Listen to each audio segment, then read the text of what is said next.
Nah, berarti sekali lagi, mohon maaf saya ulangi, ketika ambil air, kemudian dibasuhkan ke muka ini, berarti tadi di sini, nah ini sampai nanti ke batasan telinga, sampai nanti ke dagu ini tadi, ya. Karena dia membasuh, maka disebutkan di sini ma'addalki, dengan digosok. Nah, itu kira-kira. Digosok. Jadi tidak hanya ambil air, tepuk, ambil air, tepuk. Dan itu banyak sekali saya lihat ketika misalnya sholat berjamaah di masjid-masjid besar itu. Ketika pas berwudu itu ternyata ada misalnya kadang anak-anak muda dan lain sebagainya mungkin memahami wudu itu ya sekedar mengenakan air di muka saja. Nah sehingga dia cuma ngambil air nepuk gini.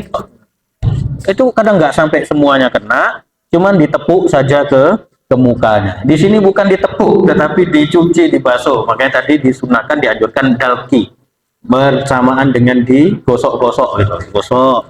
Nah, digosokkan sini. Nah, kalau punya jenggot sekalian langsung di sela-sela jenggotnya itu tadi. Kemudian أعوذ بالله من الشيطان الرجيم بسم الله الرحمن الرحيم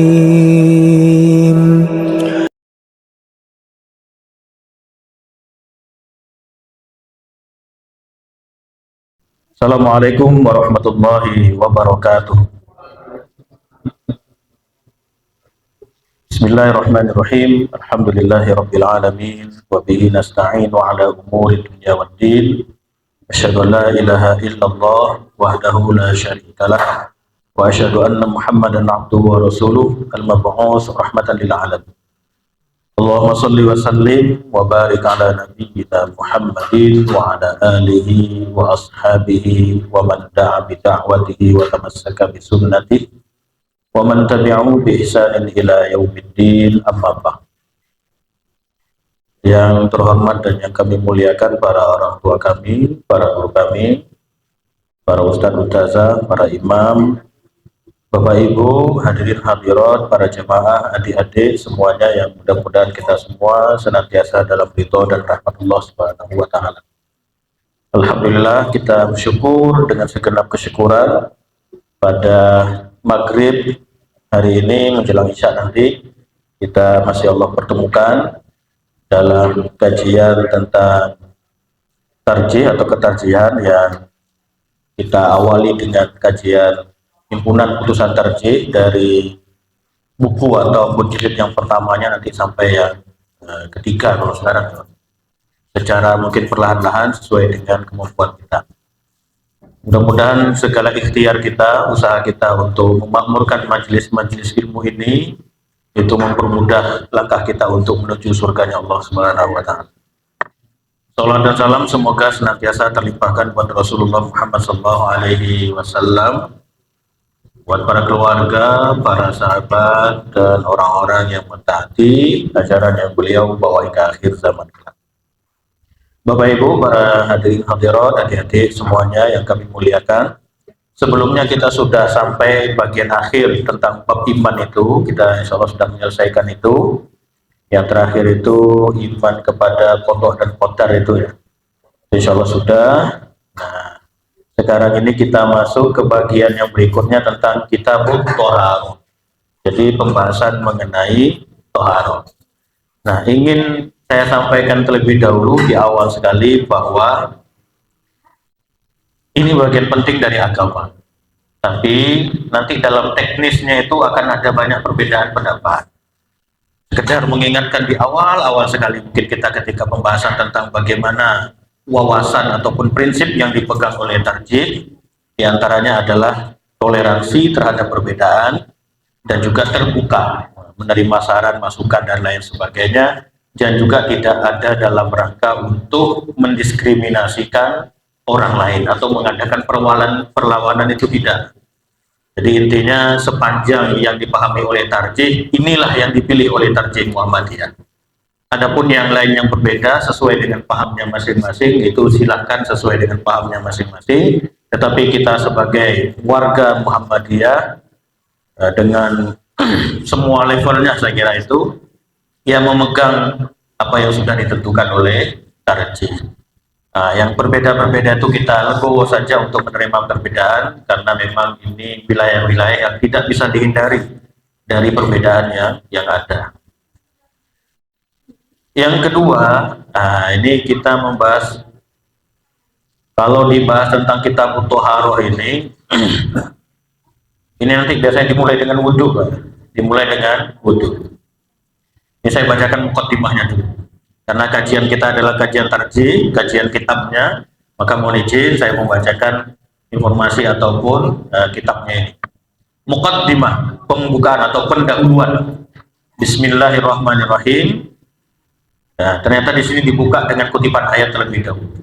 Ya ayyuhalladzina amanu idza qumtum ilas salati faghsilu wujuhakum wa aydiyakum ilal marafiq wamsahu bi ru'usikum wa arjulakum ilal ka'bayn wa in kuntum junuban fatahharu wa in kuntum marda aw ala safarin aw jaa ahadum minkum minal ghaib aw lamastumun nisaa falam tajidu ma'a fatayammamu sa'idan thayyiban famsahu bi wujuhikum wa aydikum min ma yuridullahu liyaj'ala 'alaikum min haraj walaki yuridu liyutahhirakum wa liyutimma ni'matahu 'alaikum la'allakum tashkurun. Ini surah Al-Maidah ayat 6.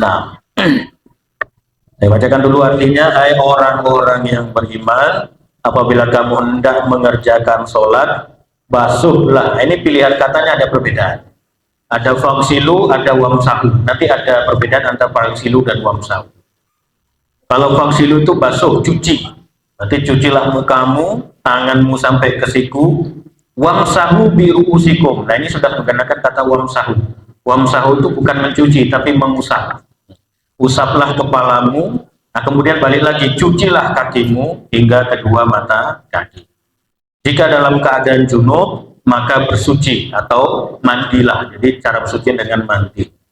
Kalau seandainya kamu sakit atau bepergian, atau salah seorang daripada kamu datang dari, ini redaksi lama ya Bapak Ibu, mohon maaf saya bacakan saja, dari Jamban. Tahu Jamban Bapak? Di kampung saya dulu ketika saya kecil-kecil istilahnya itu memang Jamban. Mohon maaf, istilahnya itu Jamban atau kakus dulu. Tapi sekarang kayaknya bahasa itu kan berkembang, penggunaan sekarang itu berubah. Ini masih ejaannya seperti itu. Atau maknanya di situ adalah buang air besar.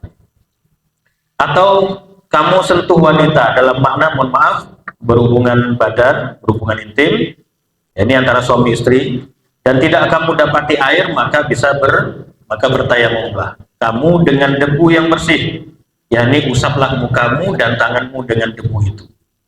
Allah tidak menginginkan kesempitan kepadamu, tetapi hendak mensucikan kamu dan menyempurnakan nikmatnya kepadamu supaya kamu bersyukur. Nah, saya ingin mulai dari redaksi ini. Nah, kemudian kata ulama begini, ini kan ditulis iza kumtum. Kumtum itu kan kalau dalam bahasa Arab, itu kan kata kerja dalam makna yang lampau, telah dilakukan. Jadi kalau dalam bahasa disebut dengan al-fi'lul madhi, fi'il madhi. Wahai orang-orang yang beriman, ini kalau seandainya kita baca secara letterlek, apabila kamu telah sholat, nah ini kan sekarang pertanyaannya itu, kita berwudu itu setelah sholat atau sebelum sholat? Loh, dalam ayatnya kumtum loh Pak, setelah. Ya sekali lagi, Bapak Ibu berwudunya sebelum apa setelah? Setelah sholat apa sebelum sholat? Yang salah ini ayatnya atau Bapak Ibunya? Nah, ini diantara kemudian kata ulama, pentingnya namanya ijma. Kalau awal-awal dulu kita akan membahas sedikit, memang waktu itu mengulas tentang sumber-sumber hukum di tarjih itu, Al-Quran, Sunnah, kemudian nanti kan ada qiyas, ijma, qiyas, dan seterusnya itu. Nah, ini salah satu fungsi dari ijma. Ijma itu boleh dikatakan kesepakatan para ulama di satu zaman yang sama. Nah, di satu zaman lah kira-kira gitu, pasca wafatnya Rasulullah SAW, setelah Rasulullah tiada, dan terjadi dalam satu kasus yang sama. Nah, kalau sudah terjadi ijma, maka ini bisa menjadi sandaran hukum sehingga umat-umat yang setelahnya itu cukup berpatokan kepada hal yang itu.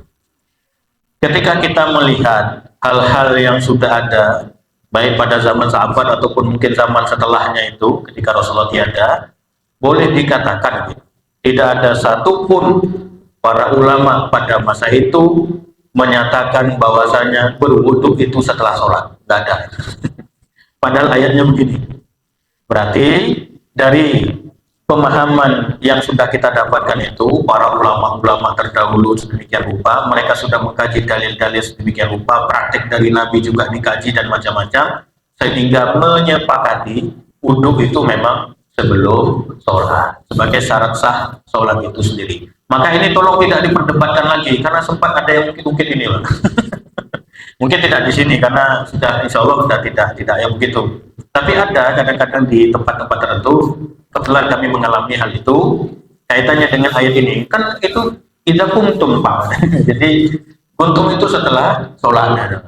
Nah sehingga untuk menghindari hal-hal pemahaman yang sedemikian rupa, maka ijma itu fungsinya sedemikian rupa. Karena semuanya sudah sepakat itu tadi, maka sudah cukuplah kita ke situ, tidak usah terlalu diperdebatkan lagi. Maka berwudu itu memang sebelum sholat sebagai syarat sahnya sholat. Itu yang pertama. Yang kedua, memasuki dalam hal wudu ini tadi juga, karena yang pertama nanti pembahasannya tentang kaifiatul wudu. Nah, sedikit kami ingin memaparkan tentang keutamaan berwudu. Bapak Ibu berwudu itu kenapa? Kenapa berwudu? Kalau ditanya alasannya ya memang alasannya karena perintah dari Allah kan gitu ya, memang gitu. Itu memang alasannya itu. Jadi ada memang sifat wudhu itu kalau dalam ibadah itu ada namanya ibadah yang makulul makna, ibadah itu makulatul makna yang bisa dipahami maknanya. Makulah itu bisa diakalkan atau dirasionalisasikan. Ada ibadah yang ghairu makulatil makna, ya memang tidak bisa kita jangkau apa makna di balik ibadah itu tadi. Ya sholat, kenapa sholat subuh 2 rakaat? Kenapa harus gini-gini gitu? Ya sudah itu memang perintahnya begitu. Wudhu kok kenapa wudhu itu misalnya nyuci ini, kenapa nggak siram aja sekalian semuanya? Ya sudah usahlah ditanya lagi. Itu sudah artinya ya karena memang itu perintah dari Allah Subhanahu wa taala. Itu hal yang kita pegang pertama kali. Ya, bentuk keimanan kita sudah yang Allah perintahkan ya kita lakukan. Yang Allah larang ya kita tinggalkan. Itu bentuk keimanan kita. Nah yang kedua, tetapi kita juga bisa mencari istilahnya itu hikmah di balik itu, keutamaan. Ada saya membaca di buku kitab kalau tidak salah itu Fiqh Thaharah atau apa ya, udah lama itu. Nah itu ada yang kira-kira diskusinya begini. Kenapa ketika seseorang itu, mohon maaf, misalnya buang angin. Nah, kalau dikaitkan lagi tadi kan mungkin buang air kecil atau buang air besar. Kan yang keluarkan dari tempat yang berbeda. Tetapi kemudian untuk mensucikannya itu tadi, dari hadas itu tadi, itu yang dicuci tangan, yang dicuci muka, yang dicuci tangan, kepala dan kaki. Bukannya cukup sudah dengan menyelesaikan mencuci hal itu tadi. Kenapa harus pakai wudhu? Dia melama. Ada juga, kenapa wudhu itu, kalau mohon maaf, kenapa buang angin itu membatalkan wudhu? Nah, itu pertanyaan-pertanyaan begitu juga. Ya kalau jawaban kita yang pertama ya memang karena hadisnya begitu, itu kan jawabannya pertama. Nah, jawaban dari penulis buku itu, penulis kitab itu diantaranya yang saya ingat adalah dia memberikan contoh. Ini contoh nih, kalau kita sedang sholat berjamaah, ramai. Apalagi misalnya sholat Jumat, itu kan ramai Pak. Terbayang nggak ibu bapak sekalian, kalau seandainya buang angin itu tidak membatalkan wudhu? Sedang sholatnya itu ramai-ramai. Wah itu bisa saja itu tandingan satu dengan yang lain itu. Ini hikmah, ini bukan alasan ya, hikmah itu. Hikmah kenapa kok misalnya tadi buang angin itu membatalkan wudhu, kemudian dihendaki untuk berwudhu itu tadi. Di antaranya hikmahnya adalah ketika sedang sholat berjamaah, apalagi sholat Jumat yang kumpul jamaahnya itu banyak, kalau itu tidak membatalkan wudhu, ini kalau ada orang yang jahil, nah itu dia sengaja melepaskan kentutnya itu ketika Pelan-pelan tapi menghanyutkan itu. Kan nggak batal wudhunya, nggak ketahuan. Itu kan bahaya itu. Oh, oke ya, kamu gitu ya, kan? Yang satunya balas lagi, diam-diam, bom atom keluar, dan lain sebagainya. Nah ini kan bisa menjadi penyebab itu nanti terganggunya berjamaah atau sholat berjamaahnya itu tadi. Nah maka hikmah diantaranya kentut itu membatalkan wudhu itu menjaga dari kekhusyuan berjamaah itu tadi, biar tidak menyakiti orang lain. Nah ini kalau sudah dikaitkan lagi, dikembangkan lagi, ini sudah wudhu, sudah sholat, tapi mulutnya tuh terus saja menghina orang lain, nah itu kan sudah tidak benar. Intinya itu kan tadi, jangan sampai mengganggu yang lain, kondusivitas kehidupan berjamaah, dikembangkan lagi kalau kita bertetangga dan lain sebagainya, jangan sampai menzolimi, mengganggu yang lain. Nah, ini kalau mau dikembangkan lagi, jadi ketika kita memahami hikmah wudhu itu pengembangannya luar biasa, banyak bisa kemana-mana. Nah, ada juga keutamaan atau fadilah dari berwudhu itu tadi. Ini saya kutip dari website Suara Muhammadiyah. Pertama, ya, diantaranya adalah berwudhu itu merupakan sifat orang yang beriman. Jadi orang yang berwudhu itu merupakan sifat dari orang yang beriman. Karena ayatnya itu kan ya ayyuhalladzina amanu, wahai orang-orang yang beriman. Maka di antara ciri orang yang beriman itu ya perintah Allah itu dijalankan. Kalau Allah perintahkan untuk berwudu ya sudah, dia akan berwudu. Nah, ciri orang yang beriman itu. Maka ketika dia menjalankan perintah wudu berarti dia menunjukkan bukti keimanannya kepada Allah Subhanahu wa taala. Yang pertama. Yang kedua, nah ini hadisnya juga nyati. La yuhafidhu 'alal wudu illa mu'min. Jadi Rasulullah juga menegaskan tidaklah seseorang menjaga wudhunya kecuali dia termasuk orang yang beriman. Jadi orang yang menjaga wudhu itu termasuk ciri-ciri orang yang beriman. Kalau kita kembangkan makna wudhu lebih luas lagi, menjaga kesucian dirinya, kira-kira dalam makna yang lebih luas. Orang yang berwudhu dia akan menghindari diri dari hal-hal yang tidak baik, dari hal-hal yang batil, yang jahat, yang jelek dan lain sebagainya. Maka itu ciri dari orang-orang mukmin. Kemudian ternyata berwudu itu juga hikmahnya bisa menghapus dosa. Tapi apakah dosa besar atau dosa kecil? Nah, ini nanti ada perbedaan pendapat. Kemudian ada yang menyebutkan bahwasanya wudu itu bisa menghapuskan dosa-dosa kecil. Itu boleh dikatakan disepakati. Ini diantara hadisnya begini. Ma minkum rajulun yuqarribu wudu'ahu wudu dengan waduk itu beda. Waduk itu tempat airnya itu, tempat air wudu itu. Kalau ini waduk maksudnya itu mendekati tempat wuduknya, berarti kan untuk berwuduk. Kalau wuduk praktik wuduknya itu, kalau waduk, nah waduk bahasa kita kan waduk tempat air itu. Jadi seseorang tidaklah dia mendekati tempat wuduknya, kemudian dia yang tamat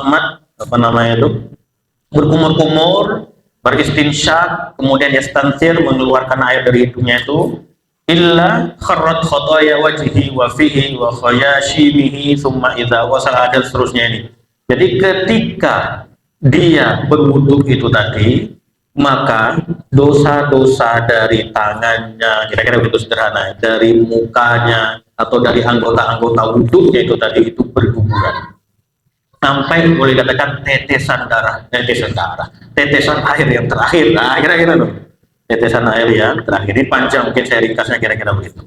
Nah, jadi mulai dari tadi dia beruntung tangannya dicuci, maka dosa-dosa tangannya ini kemudian terampuni. Ketika dia tadi berkumur-kumur, kan tidak sadar, kadang-kadang kita kan ngomong jelek dengan orang lain dan lain sebagainya, maka dengan berkumur-kumur istinsya itu tadi itu juga akan mengeluarkan atau menghapus dosa-dosa yang mungkin dikeluarkan oleh mulutnya itu tadi. Nah begitu setelahnya tangan, mukanya itu juga, kemudian tangannya, kepalanya dan seterusnya itu akan membersihkan dari dosa-dosa yang ada atau yang mungkin pernah dilakukan oleh anggota-anggota badannya. Kemudian apa lagi? Nah, menjadi penghuni surga. Ini juga keutamaan orang yang senantiasa menjaga wudhunya. Saya kira ini contoh yang boleh dikatakan masyhur. Kisahnya di sini kan kisah tentang Bilal itu. Masih ingat nggak Bapak ya? Kisah tentang Bilal. Jadi yang Rasulullah itu mendengar bahwasanya di surga itu sudah ada suara terompahnya Bilal, suara sandalnya Bilal. Tetapi Bilal yang masih hidup. Kemudian Rasulullah bertanya, apa amalan kira-kira yang mampu membuatmu sampai aku mendengar suara terompahmu di surga? Di antara yang disampaikan oleh Bilal itu ya, artinya hal-hal sederhana, kalau rutin kita jaga, itu ternyata juga bisa saja itu menjadi salah satu penyebab seseorang itu dimasukkan oleh Allah ke surga. Jadi pintu surga itu banyak sekali pintu surga. Di antara amalan-amalannya ya gini, kata Bilal, ma'amil tu amalan arja'in min anni lam atatohhar kuhuron fi sa'atin min lailin aw naharin illa sallaitu bidzalika kuhur ma kutiba li an usalli.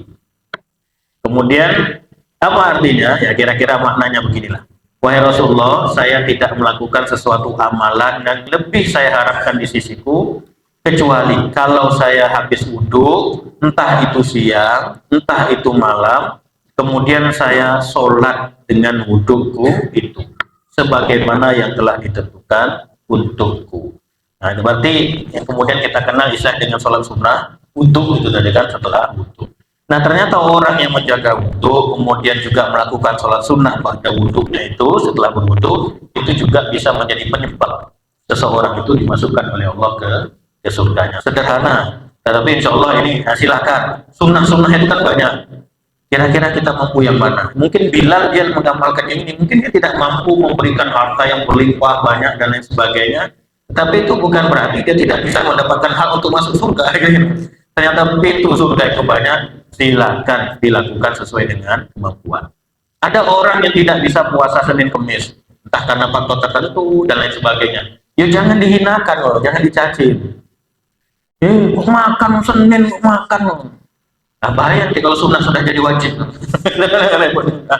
Lah bisa saja, mungkin dia tidak puasa sunnah Senin Kamis, tapi tidak tahu kan kita kalau malamnya dia ngapain. Bisa saja mungkin malamnya itu dia luar biasa tahajudnya, baca Qur'annya luar biasa, dan lain-lain sebagainya. Ada hal-hal yang mungkin kita tidak ketahui. Intinya selagi yang sunnah-sunnah itu mampu kita amalkan, silahkan kita amalkan. Ada orang lain yang mungkin tidak mampu mengamalkan, yang nggak usah dikucilkan. Bisa saja ada amalan tersembunyi yang memang sunnah-sunnah lain yang dia lakukan yang memang kita sendiri tidak tahu. Jangan-jangan dia sudah hafal Quran 30 juz, sedangkan kita baru baca terjemahan aja sudah merasa agama kita yang paling bagus lah gitu. Ada orang-orang yang mungkin tidak menampakkan hal-hal yang dia lakukan. Ya kayak Bilal ini tadi. Kalau tidak ditanya oleh Nabi, mungkin yang lain juga tidak tahu. Kira-kira gitu. Tapi karena ditanya oleh Nabi, yang menjadi amalan yang tersembunyi yang dia lakukan, ternyata itulah yang justru mengantarkan dia ke surganya Allah Subhanahu wa Ta'ala. Nah, kira-kira begitu. Di antara hikmah berwudu yang disampaikan dalam tulisan ini. Nah, kita lanjut di sini. Nah, kaifiyatul wudu. Kita mulai dengan tata cara berwudu. Kalau dalam ayat ini kan berarti ada 3 ayat ini. 1 wudu, kemudian mandi, kemudian tayamum. Kalau dalam ayat ini. Nah, ini tentang wudu di awal, kemudian ini aula mastumun nisa, ini nanti kaitannya wa in kuntum junuban fatahharu. Nah, ini kaitannya dengan mohon maaf mandi wajib. Kemudian yang ketiga ini kaitannya dengan tayamum. Maka kita bahas dulu kaitannya dengan wudu. Idza tawaddata faqul bismillahirrahmanirrahim. Nah, jadi ada anjuran ketika kita berwudu itu untuk membaca bismillahirrahmanirrahim. Ya, dalil-dalilnya banyak. Di antaranya kullu amalin dzibalin lam yubda bi bismillahirrahmanirrahim fahuwa aqta, misalnya gitu. Setiap amal yang baik tidak dimulai dengan bismillah, amalan itu khawatirnya terputus. Artinya berkahnya itu loh Pak, tidak dapat. Bukan berarti amalannya terputus, tidak terjadi terlaksana, ya tidak. Kita tidak bismillah pun kita makan kan dia tetap makan gitu. Orang lain yang tidak baca bismillah kan yang makan juga gitu. Cuman berkahnya itu maksudnya. Dalam hal lain juga redaksinya beragam-ragam, ada yang menggunakan kata la yuzkar di bismillahirrahmanirrahim, tidak disebutkan, atau yuzkar ismullah, ada ismullah dan seterusnya itu. Intinya ketika kita melakukan suatu perbuatan tidak dimulai dengan bismillah, itu dia khawatirkan itu menjadi amalan yang sifatnya terputus keberkahan. Nah, cuman yang jadi pertanyaan itu, boleh nggak baca bismillahirrahmanirrahim di kamar mandi? Ya, itu kadang sering jadi pertanyaan itu. Nah, zikir itu kan baik, tapi zikir tidak di tempat yang tepat itu juga keliru gitu, kira-kira gitu. Kira-kira gimana? Sedangkan ada perintah atau ada tuntunan untuk membaca bismillah. Maka ada yang mengatakan tidak apa-apa karena ada tuntunannya.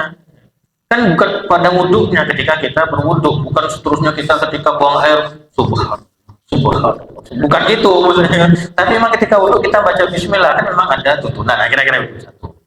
Yang kedua mengatakan yang tidak boleh melafazkan bismillah itu tadi karena tidak pada tempatnya. Maka ada pihak yang ketiga coba menggabungkan, boleh baca bismillah tapi pelan atau di dalam hati. Nah, kira-kira mana yang kita pilih? Silakan pilih yang mana. Tapi untuk kehati-hatian, cukuplah kita meniatkan atau mengucapkannya itu dengan suara lirik atau cukuplah di dalam hati saja. Nah, tidak usah diperdebatkan selalu panjang lebar. Kira-kira begitulah. Intinya kita tetap membaca, tetapi membaca cukuplah di dalam hati kita. Mukhlishan niyataka lillah, dengan mengikhlaskan niat kita karena Allah Subhanahu wa Ta'ala. Niat insya Allah sudah kita bahas pada pertemuan-pertemuan sebelumnya juga. Ada juga yang berbeda-beda pemaknaan tentang niat. Ada yang mengatakan niat itu perlu dilafazkan, ada yang mengatakan tidak perlu. Kalau di Muhammadiyah itu posisinya tidak perlu melafalkannya. Dalam pandangan tarjih, niat itu adalah kesadaran kita dalam melakukan sesuatu. Kita tahu, sadar, sengaja. Menggunakan redaksinya itu al-hadaf awil al-qasdu. Al-hadaf itu ada motifnya, tujuannya kita melakukan, tahu persis tujuan kita melakukan.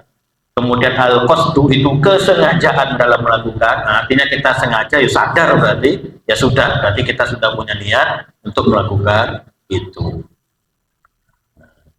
Waksil kaffaika salasan. Kemudian cucilah ini apa namanya itu? Tanganmu, tapi tangan yang di sini ini yang telapak tangan lah gitu, telapak tanganmu tiga kali. Ada yang menyebut waksil kaffaika ini mencuci tangan sebelum nanti memulai dengan berkumur-kumur dan seterusnya itu bagian dari sunnah wudhu. Nah, meskipun itu sunnah tapi tetap kita pelihara saja.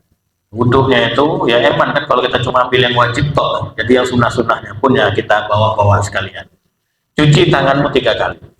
Kalau saya melihat pada kitab Bidayatul Mujtahid wa Nihayatul Muqtasid, gimana saya? Nah ini. Nah ini saya lupa halaman.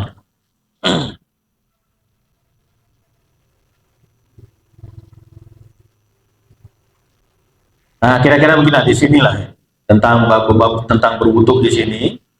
Nah, intinya adalah bahwa mencuci tangan ketika berwudu itu tadi diawali dengan mencuci telapak tangan ketika berwudu, itu ada yang menyebut bahwasanya itu dianjurkan kalau terutama ketika seseorang itu bangun dari tidurnya. Jadi ketika nih alal mutanabbih minan naum, karena kalau dia bangun dari tidur, ada yang menyebut itu wajib, bahkan wajib kalau bangun dari tidur. Kenapa kok bisa katakan begini? Karena orang yang tidur itu tidak tahu tangannya itu tak kemana-mana. Jadi dalam rangka menjaga kebersihannya itu. Tetapi banyak lebih mengatakan itu mustahab saja. Mustahab itu lebih kepada amalan yang dianjurkan. Itu lebih banyak ke situ. Tapi insya Allah ini hal mudah yang kita lakukan saja. Yang kedua, ikhtilaful fuqaha tugasnya ini. Dulu kalau kita membaca misalnya kitab ini, ternyata ada istilahnya ini begini. Idkhalihima fi ina'il wudu'i. Jadi mencuci tangan sebelum memasukkan ke dalam wadah atau bejana tempat berwudu. Jadi ternyata kalau kita lihat di sini, orang-orang dulu itu berwudu itu tidak pakai keran kayak kita sekarang. Artinya ya dalam bejana. Jadi air wudu itu ada di dalam bejana. Nah sebelum tangannya itu dimasukkan ke bejana itu, kan nggak tahu tangannya bersih atau cuci 3 kali lebih dahulu. Nah, cuci untuk membersihkan. Baru nanti mereka memasukkan tangannya ke bejana dulu. Di kampung saya dulu ya begitu memang Bapak Ibu. Jadi kita dulu tuh kalau sumurnya itu memang bukan pakai sumur bor tapi pakai timba, memang timba. Jadi kalau mandi ya timba gitu dan sebagainya. Wudhu itu. Nah ini juga membuktikan bahwasanya mencelup tangan tadi pada tempat bejana wudhu itu tidak menyebabkan air di bejana itu menjadi najis atau menjadi tidak boleh digunakan untuk berwudhu. Ada yang menyebut dengan istilah air mustakmal, kira-kira gitu. Mungkin dalam makna yang beragam-ragam, tetapi nyatanya di sini loh, memang dicelupkan tangannya itu ke bejana. Tentu kan air yang diangkat itu kan ada yang netes itu tadi. Nah, maka itu tidak menjadi masalah. Tetap bejana itu atau air yang dalam bejana itu menjadi suci.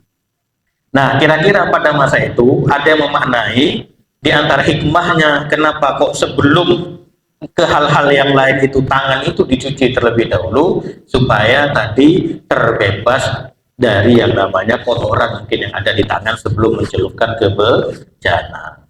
Tetapi kemudian bagaimana kondisi kita sekarang yang sudah ada keran, sudah mungkin ada shower, mungkin kalau mau itu tetap kesunahannya ada. Atau meskipun kita yakin tangan kita ini sudah suci, maka tetap kesunahan dalam membasuh tangan ketika berwudhu di awalnya tadi itu tetap dianjurkan. Jadi jaga saja. Tetap kita pelihara untuk menjaga wudhunya. Habis Pak. Oh, terus. Kemudian wastanna bil araqi au nahwihi. Nah, ini kalau dari ini kan ada kesunahan juga untuk menggosok gigi entah dengan kayu arok atau apa namanya siwak gitu atau sesamanya atau hal yang serupa. Jadi sunnah juga. Nah, kadang-kadang ada yang ketika berwudu gini-gini kan pakai jarinya gitu. Tidak apa-apa. Atau pakai sikat gigi kalau tidak memberatkan. Ini syaratnya jangan sampai memberatkan. Laula asyqa ala ummati la amartuhum bisiwak inda kulli shalah. Itu kan ada hadisnya. Kalaulah tidak memberatkan umatku, maka aku akan memerintahkan untuk bersiwak setiap hendak sholat atau dalam berwudu, ada yang memaknai dalam berwudu. Nah ini maknanya disunahkan juga. Kalau memang kita mampu, tidak memberatkan, boleh nanti disunahkan kita untuk menyikat gigi lah dengan apapun itu. Entah itu tadi dengan siwak atau sekarang kan ada sikat gigi, ada sejenisnya itu silakan. Tapi ini tidak bagian dari wajibnya atau rukun wudhu. Kalau tidak bersiwak ini nanti kemudian wudhunya batal, ya tidak. Ini sunnahnya saja. Sunnahnya saja. Jadi menyikat gigi dengan hal-hal tertentu atau yang tadi dengan sikat gigi lah bahasa kita sederhananya sekarang begitu. Summa tamatmam wastansyik min kaffin wahidin. Kemudian berkumurlah dan isaplah air dari telapak tangan itu tadi. Entah sebelah mana terserah. Kalau di sini menyebutkan min kaffin wahidin. Kalau di sini sebetulnya juga ada yang menyebutkan dengan satu tangan. Nah, kira-kira bahasa sederhananya begitu. Pokoknya dengan satu tangan atau tidak perlu tampung begini juga tidak apa-apa, begini. Atau ada yang memaknai ya pokoknya satu tangan begini atau satu tangan begini. Terserah mau pakai yang mana, monggo itu silakan saja. Isaplah dari tangan yang sama atau dari tempat yang sama itu tadi. Jadi ada yang memaknai cukup dengan satu air itu saja. Jadi antara kumur-kumur dengan wudhu itu kumur-kumur dengan masukkan air ke hidung bukan air yang terpisah. Kira-kira gitu. Jadi ambil air, misalnya gini, kita langsung misalnya kumur-kumur masukkan air ke mulut, kemudian langsung masukkan air ke hidung. Kira-kira kalau bapak ibu-ibu langsung sekalian berkumur-kumur dan masukkan air ke hidung, yang mana yang dikeluarkan terlebih dahulu? Mana yang dikeluarkan terlebih dahulu airnya? Ayo. Ayo, yang mana yang dikeluarkan terlebih dahulu? Hah? Ya hidung dulu kan. Karena kalau hidung enggak kuat tahan lama-lama. Itu kan nggak kuat. Jadi yang dikeluarkan biasanya kan hidung dulu ya. Nanti kan kumur-kumurnya masih lanjut gitu kan. Kan nggak kuat kalau masukkan air itu ke hidung lama-lama. Yang penting nanti setelah berkumur-kumur satu tangan tadi atau maksudnya air yang satu langsung berkumur-kumur, kemudian masukkan air ke hidung, nanti dikeluarkan air dari hidungnya itu, nah kemudian keluarkan juga air yang di dalam mulutnya itu. Biasanya kan begitu. Lakukanlah itu sebanyak 3 kali. Nah, kalau dalam pandangan yang lain, mungkin airnya terpisah. Jadi berwudu kumur-kumur, kemudian ambil lagi baru ke hidung, kumur-kumur ke hidung. Nah, tetapi yang dipilih oleh tarjih adalah dengan air yang sama itu tadi. Jadi sekalian itu mana yang benar, semuanya insya Allah itu benar itu. Cuman tarjih lebih menguatkan model yang begini. Sekali ambil air, langsung kumur-kumur masukkan air ke mulut dan masukkan air ke hidung.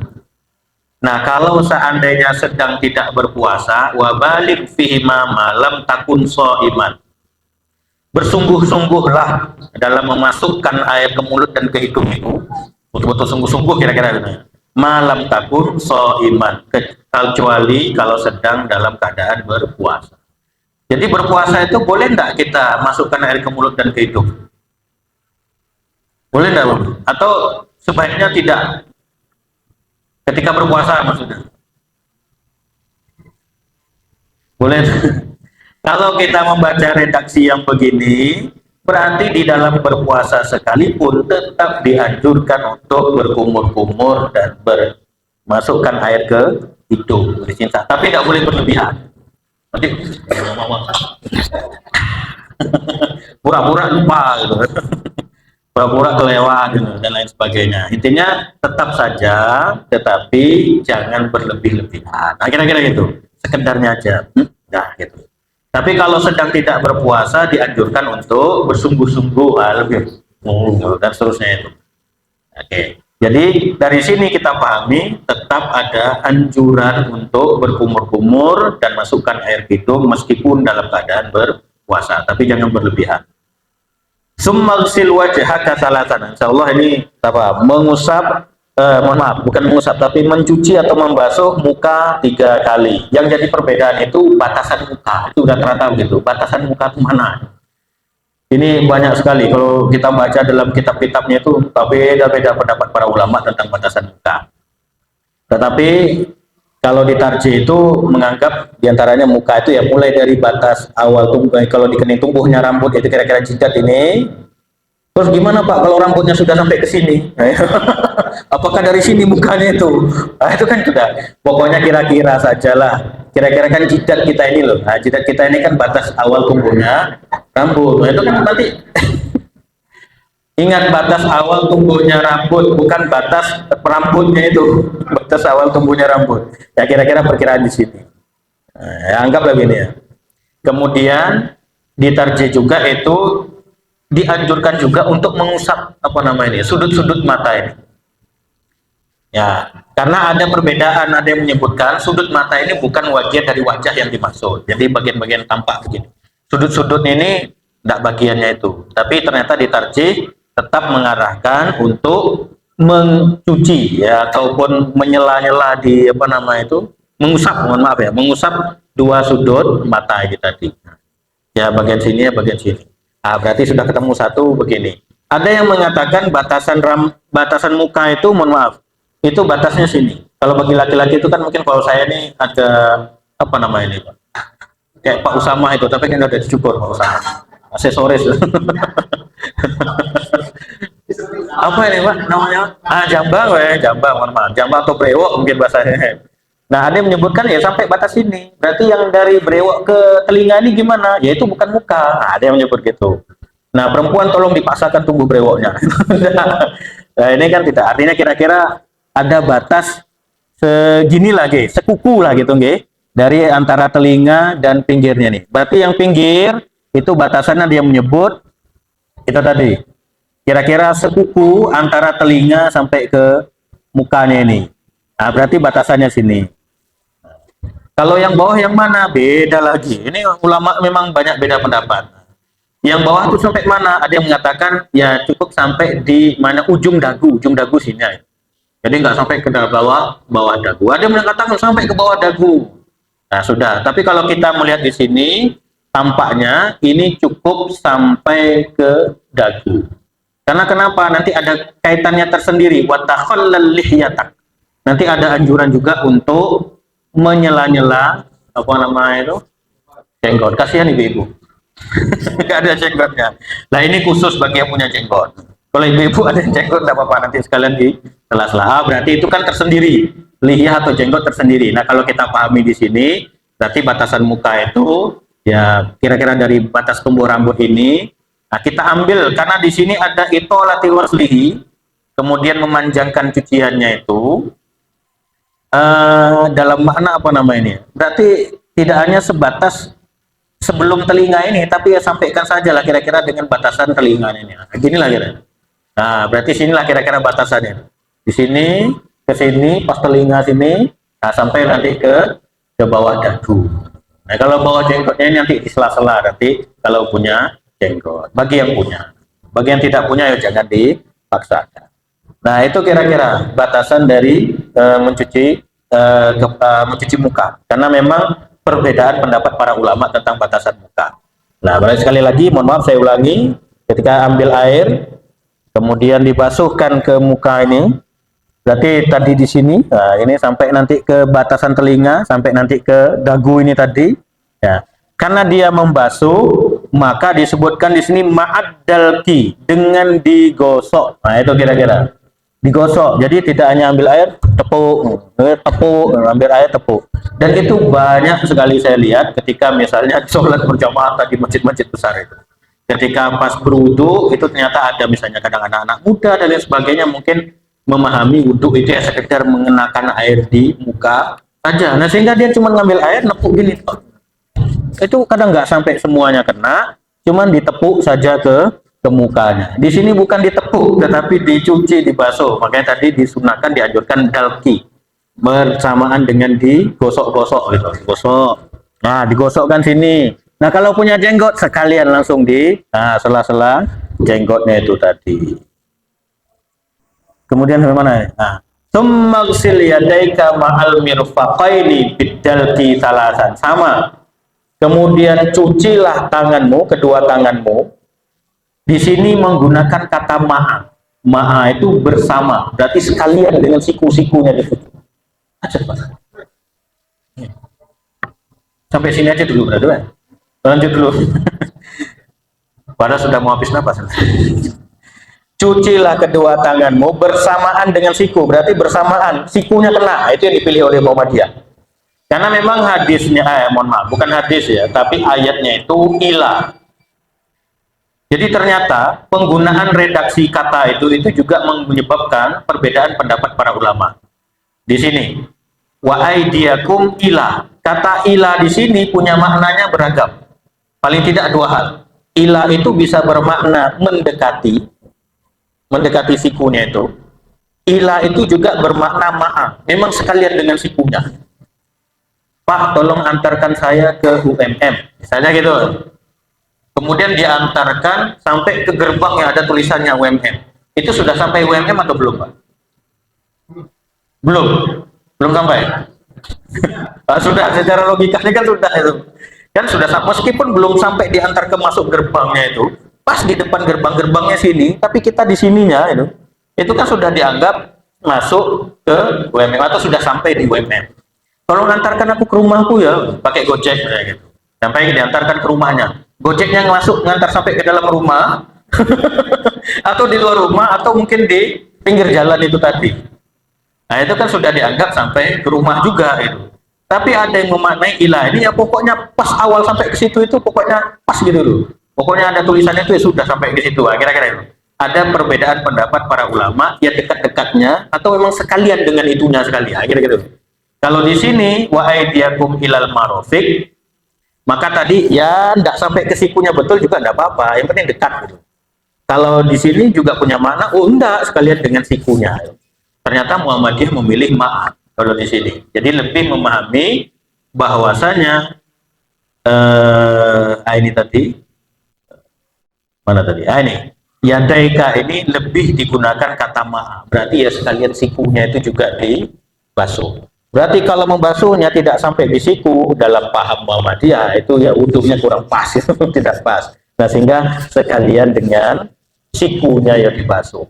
Berarti kalau sudah sekalian sudah dimasuk dalam gerbang gapurnya itu otomatis itu sudah tidak ada perbedaan pendapat, sudah sampai tidak ada perbedaan pendapat lagi. Ya, sudah kena sikunya itu sudah tidak ada lagi perbedaan pendapat, kan sudah selesai. Jangankan dekat, sampai langsung gitu. Langsung diantarkan di pintunya, kira-kira begitu. Jadi sudah tidak ada perdebatan. Nah, wa khallilil asabi, sambil tadi jari-jarinya itu di sela-selai. Jadi tidak hanya sekedar begini, gitu kan ya, tapi juga ya jari-jarinya itu sambil di apa ya, sela-sela jari juga dibasuh atau digosok-gosok. Ma'a itolati wasliha, ya kemudian dilebihkan tadi. Ya lebihkan itu memanjangkan itu maknanya tadi biar dilebihkan sedikit lah ke sini, tapi tidak sampai juga ke sini sampai badannya mandi aja sekalian. Jadi dilebihkan sedikit, artinya kan itu sudah kena semuanya. Ini diantara hal yang juga disampaikan karena pembahasan belum selesai. Nah, ini intinya kira-kira sampai di situ. Pekan-pekan yang berikutnya insya Allah akan kita lanjutkan lagi. Mungkin saya kira tidak pada ini ya, tata cara berwudu insya Allah kita paham. Mungkin tadi hal-hal yang agak-agak sedikit perbedaan para ulama itu kita ingin menegaskan di mana posisi tarjih dalam perbedaan-perbedaan yang ada. Nah tadi kalau terkait dengan muka ada perbedaan itu ternyata tarjih memilih untuk dilebihkan, ya artinya sekalian sampai di sini. Kemudian kalau tangan tadi ya sudah memang sikunya sekalian dikenakan, tidak usah sampai di sini, tapi dilebihkan sedikit sehingga sikunya ini kena lebih sedikit. Nah, itu yang dipilih oleh tarjih. Sehingga semua yang tadi perbedaan itu insya Allah semuanya sudah kena itu tadi. Baik, itu sementara Bapak Ibu sekalian, ini buka sesi tanya jawab. Tidak usah, Ibu-Ibu tidak usah kan, alhamdulillah. Kita tutup dengan hamdalah. Alhamdulillahirabbil alamin. Dari saya cukup sekian. Mohon maaf jika banyak hal kurang tepat dalam penyampaian. Insya Allah mudah-mudahan Allah berikan kita kemudahan untuk pertemuan-pertemuan yang akan datang. Nasrul minallah fathun qarib wa basyiril mu'minin. Wassalamualaikum warahmatullahi wabarakatuh. Alhamdulillahi rabbil alamin.